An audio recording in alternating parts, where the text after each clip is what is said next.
what wonderful love the Father gave His Son, and the Son Himself, gave Himself willingly, for me, and also for you. This is such a great salvation, hindi lamang dahil sa origin, hindi lamang sa pag-ibig, kung hindi yung word the cost, presyo, yung halaga.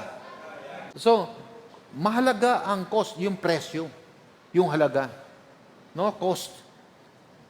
Now, the cost of this salvation cost the humiliation and death of the Son of God, humiliation, from the word humility.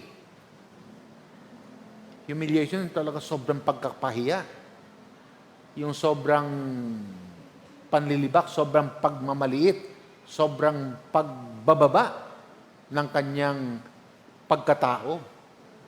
Yun ang naranasan ni Jesus nung siya ay nilitis. Hating gabi ho, nilitis si Jesus.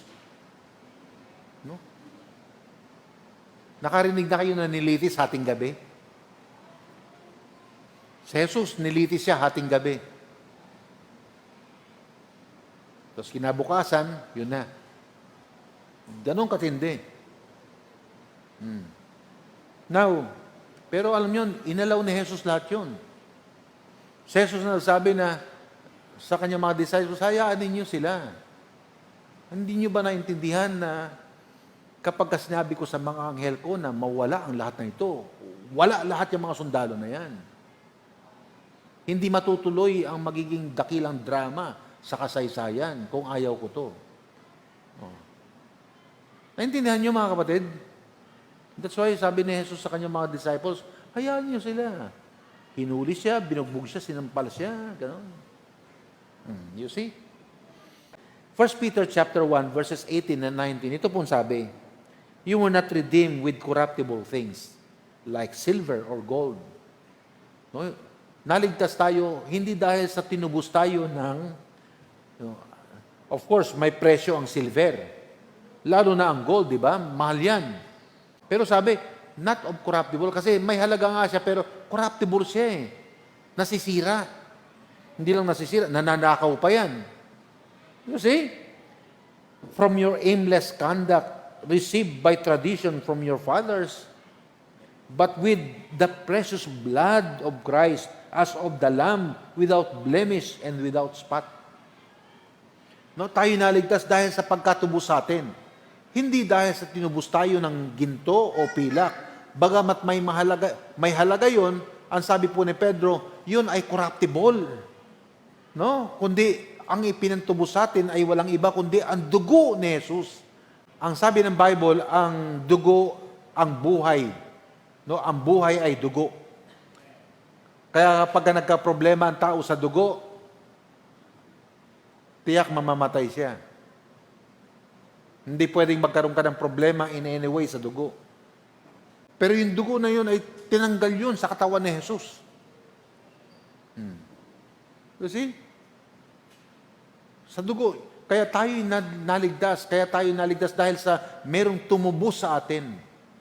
At ang pinantubos sa atin ay hindi corruptible. Bagamat may presyo ang pilak, may presyo ang gold, pero hindi yun ang ginamit. Kasi yun ay corruptible. Ang ginamit sa atin ay ang precious. Ginamit pa yung word na precious. King James po ito. At sa King James po ay, nung sinalin yan, word for word, precious blood of Christ. Hindi lang blood, kundi precious blood of Christ. Yun ang pinantubos sa atin. Kasi yung precious blood na yun, that is an incorruptible. Hindi yun nabubura, hindi naluluma, hindi yun nawawala.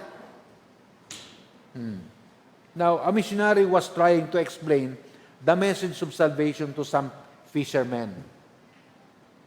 He wondered if the men understood him. Isang misyonaryo, nagpapaliwanag ng kaligtasan sa mga fisherman, yung mga nanguhuli ng isda. Ngayon, nag-iisip siya kung naiintindihan siya ng kinakausap niya.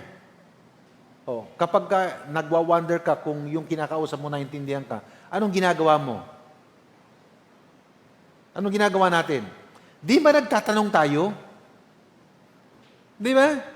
Okay. So he asked them to tell him in their own words what Christ did when He died on the cross.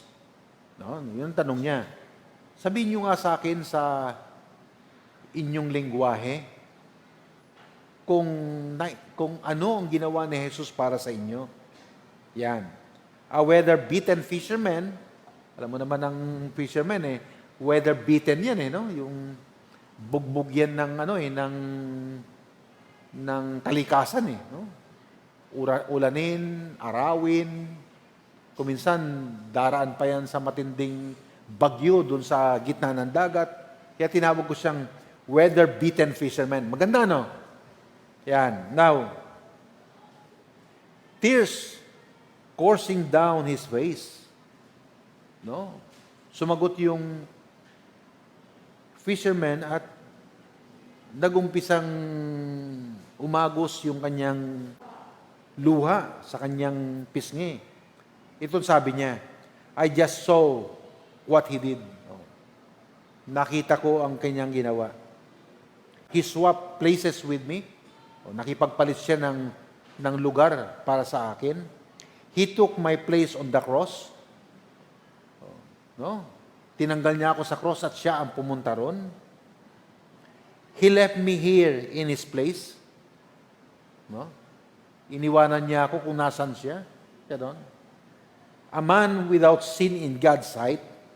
Sabi niya, oh, praise His name.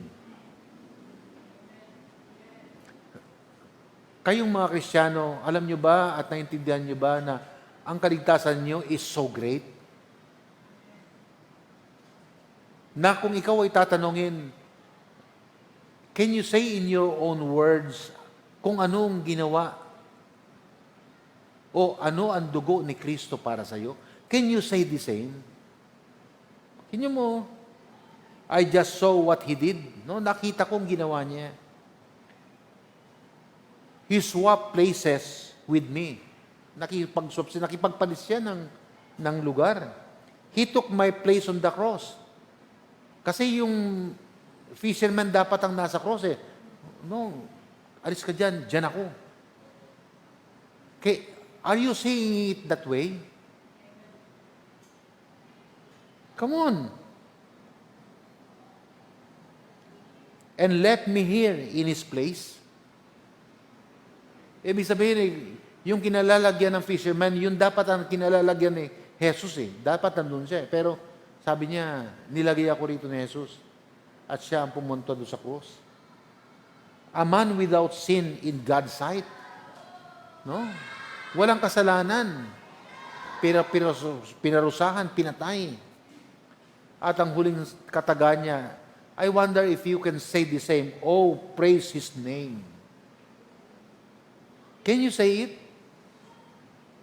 Oh, praise His name. Because I've seen what He did. He swapped places with me. He took me out from the cross. And He went there. He took the punishment for Himself. And He took it away from me. Can you imagine that? Wow, yun ang presyo. Kaya ang kaligtasan natin is so great.